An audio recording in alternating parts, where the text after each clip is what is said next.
Pour Jean Fasina, en Pologne, c'était facile d'apprendre que la musique se trouve pas seulement au moment de jouer avec le clavier, avec le marteau, mais la musique se trouve entre les sons. Et ce temps entre les sons, c'est l'espace pour créer cette expression.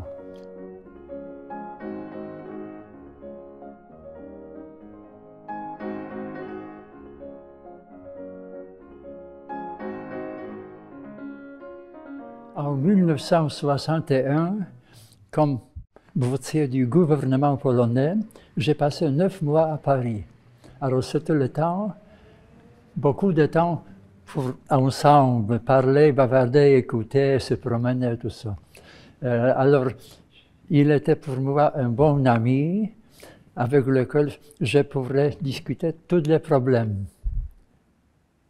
Et nous étions jeunes pianistes, mais pour nous, à l'avenir, de devenir de bons professeurs, c'était très important. Alors, tous les problèmes étaient pour nous ouverts, oui. C'était très intéressant parce que personne de Sztompka et son professeur Paderewski, c'était deux grands artistes polonais. Et nous avons appris, moi et lui, Jean Fasina aussi, que de bien jouer au public, ce n'est pas seulement transmettre la musique avec les ondes acoustiques, mais il faut verser les ondes spirituelles, ce qui est plus important, transcendante, oui.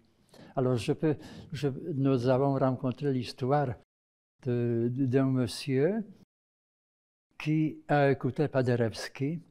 Il était assis dans le premier rang de la salle de concert, écoutait, mais était un peu étonné parce que Paderewski, de temps en temps, ne pas jouer d'une façon idéale. Parfois, le ton était trop grand, trop petit, la main gauche pas ensemble avec la droite, alors il se sentait mal. Et tout d'un coup, brusquement, Paderewski tourne la tête vers lui et jette un sévère coup d'œil. Deuxième partie du concert, le même concert est assis, mais poco à poco, il ressemble que c'est possible d'oublier qui joue et quoi joue.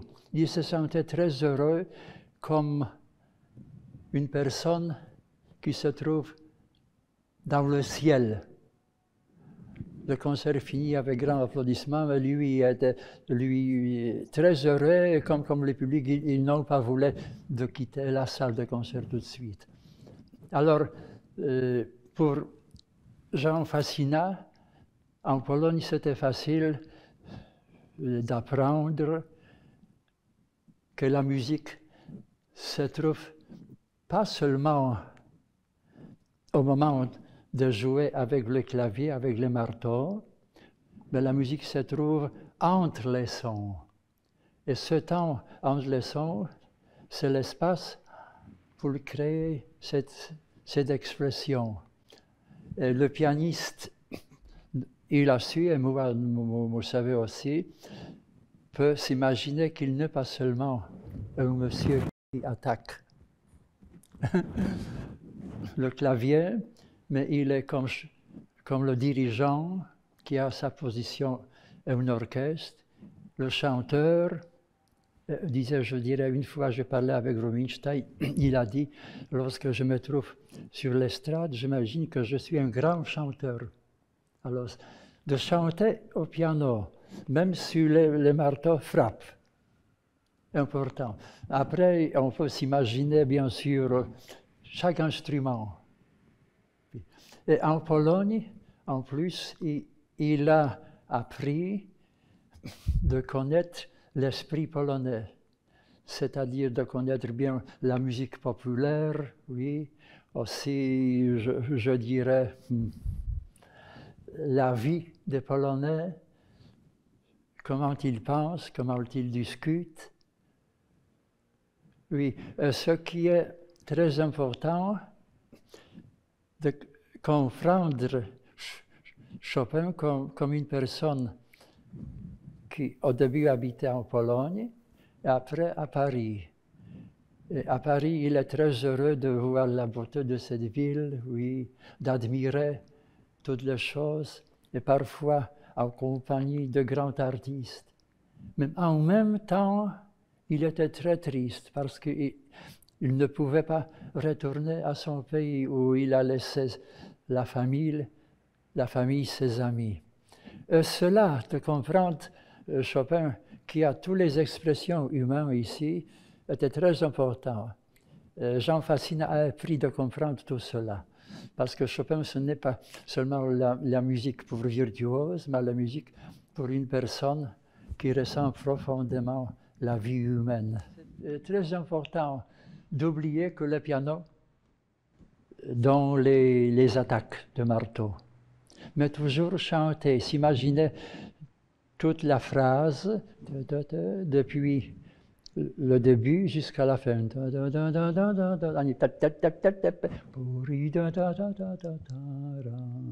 Nous avons parlé comment comprendre les textes de composition. Après, nous avons parlé de la technique. Comment réussir avec les mains cette façon de créer des chants de la qualité merveilleuse. Mais sans imagination, ce n'est pas possible seulement user la technique. Le dernier concours Chopin, j'écoutais pas entièrement parce que j'étais à l'étranger, en Allemagne et en Italie, mais j'ai pu constater que le progrès pianistique est énorme, surtout la virtuosité technique. Mais parfois, j'ai vu que des jeunes pianistes veulent montrer sa personnalité et ne respectent pas suffisamment les textes de Chopin. Mais quand même, c'était une chose magnifique. Et moi et Jean Fasina, nous avons Chopin comme notre ami qui nous confie, qui nous dit toutes les choses qui sont pour lui très importantes dans ce monde. Oui, une fois, c'est une grande joie, l'autre fois, c'est la tristesse. Une fois, c'est l'énergie énorme, l'autre fois, c'est un sommeil, très beau sommeil où on a oublié toute la vie quotidienne. Et lui, Fasina, était très sensible de ressentir ces problèmes humains et d'en parler.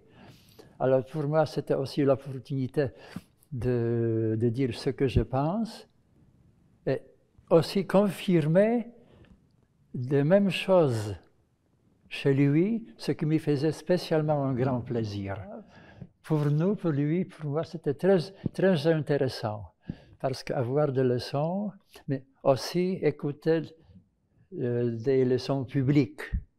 Alors, c'était une chose extraordinaire. Il y avait une petite audience, des écouteurs. Un grand artiste venait dans une robe très belle. Et elle a eu les gants colorés et très longs. Et commençait de se libérer de ses gants d'une façon un peu comme au théâtre. Alors c'était un grand spectacle. Mais c'était qu'elle voulait montrer l'importance que parler d'interprétation et parler de la musique, c'est une chose exceptionnelle, pas quotidienne. Et alors, de cela, on a pu rester tout le temps avec une grande concentration. Et c'était une dame un peu plus âgée, mais nous avons assisté à ces concerts publics, alors on a pu plein enthousiasme pour elle. Alors nous, lui et moi, nous avons beaucoup profité là-bas. À chaque moment, elle disait, si vous jouez une composition, il faut présenter l'expression jusqu'à la fin, jusqu'au bout, exprimer ce que vous faites. Si vous jouez Beethoven, il ne suffit pas de blesser, il faut tuer. Alors, à moi, elle disait, André, tu es trop timide. Tu es Jasinski. Il faut montrer que tu as oui, courage et l'énergie pour exprimer ce que tu penses. Elle a organisé une fois le concert de ses meilleurs élèves et moi, je finissais avec la sonate si bémol mineur de Chopin à la polonaise la bémol majeur. Et je disais, je me souviens les conseils de Madame Pfeffer et maintenant je vais jouer la polonaise comme un Polonais qui lutte contre les ennemis de ma partie.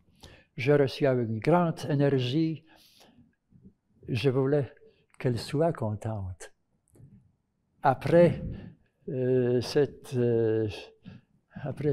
j'ai fini de jouer, un grand applaudissement, et j'entends à haute voix un cri dans la salle, « Vive la Pologne !» Alors, elle m'a appris beaucoup de choses. Il faut exprimer jusqu'à l'offense, jusqu'au bout, ce qu'il est dans la composition.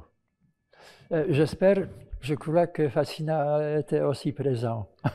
Et polonais et français, oui, n'est-ce pas? Alors, il appréciait beaucoup la France, la culture, oui, toutes les choses, élégance, oui. Et en même temps, il appréciait la simplicité de Pologne, oui. Et les gens qui ne sont pas très, comment je dirais, très élégantes, mais ils sont de bonnes personnes, oui. Et les personnes s'aiment bien. La musique polonaise, la danse, le chant populaire montrent beaucoup aussi les sentiments humains. Et moi et Fassina comprenaient cela. Et aussi, il a pu voir le paysage polonais, qui n'est pas très riche comme en France, mais quand même, il y a des places où on peut sentir une atmosphère spéciale. Alors Chopin se souvenait aussi le paysage, la famille, les amis, les compositeurs, tout ça, oui. Et la France était pour lui très important, la France. Alors, pour Fassina, bien sûr, et pour moi-même aussi.